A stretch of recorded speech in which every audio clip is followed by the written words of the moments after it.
Turning now to Ukraine's capital of Kyiv, where one of the holiest sites in Eastern Orthodox Christianity is recovering after a massive Russian attack. The overnight missile and drone barrage on the country killed at least 11 people and injured dozens. The historic Dormition Cathedral at the Kyiv Pechersk Lavra, a monastery complex dating back nearly 1,000 years, was set ablaze in the attack. It is recognized as a UNESCO World Heritage Site. As flames engulfed part of the cathedral, clergy rushed to assess the damage and protect sacred artifacts. Here is what Father Nicodeme, who serves there, had to say.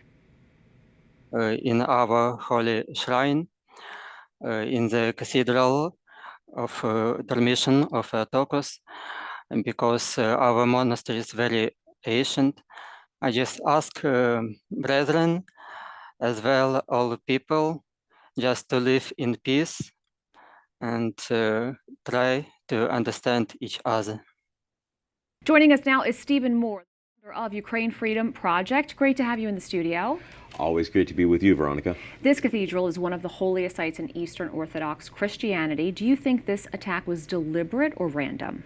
Oh, well, this is certainly deliberate, and the Putin, the Kremlin, is saying that, oh no, it's a malfunctioning Patriot missile strike, and there's a lot of accidental church bombings. If this is accidental, they've been doing this all year, all during the war. There's 750 churches in Ukraine that have been destroyed by Putin. The Russians have killed as many as 80 pastors and priests. And their words, they use the word liquidated to refer to what they've done to the Catholic Church inside occupied Ukraine. They say they've liquidated the Catholic Church in occupied Ukraine. There are no priests left in occupied Ukraine. Now, we know that Ukrainians have been so strong throughout this. They're continuing to fight on and to live their lives. We often focus on the human toll of the war. But what does it mean when cultural and religious landmarks are damaged or destroyed in conflicts? Well, what it usually means is that someone, has made a mistake. And again, Putin's not making mistakes. This is his MO. This is what he's doing. The Russian Orthodox Church has declared a holy war on Ukraine and the West. And the Patriarch, who used to be a KGB agent, Patriarch Kirill of the Russian Orthodox Church, used to be a KGB agent, and he has said, if you die fighting in Ukraine, all your sins will be washed away. And so this is a methodical campaign against faith in Ukraine. And if your viewers go to No Priests Left, they Google No Priests Left, they'll see our 17-minute video on what's happened to the Catholic Church inside occupied Ukraine.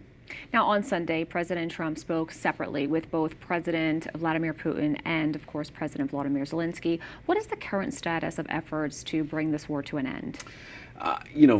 There's a lot of talk. There's always been a lot of talk. But here's what needs to happen. Putin is not going to stop this until someone makes him stop. And Putin's goal is not to take 20% of Ukraine like he has already. He spent invaded in 2014, so he spent 12 years now invading Ukraine, and he's taken 20% of the country, and he's lost almost 1.4 million people. And what's happening now is that Zelensky and the Ukrainians are taking the war to Russia. What you don't see is that the Ukrainians have hit 60 different sites inside Russia, some multiple times. So now it's the Russians that are seeing the black smoke up on the horizon.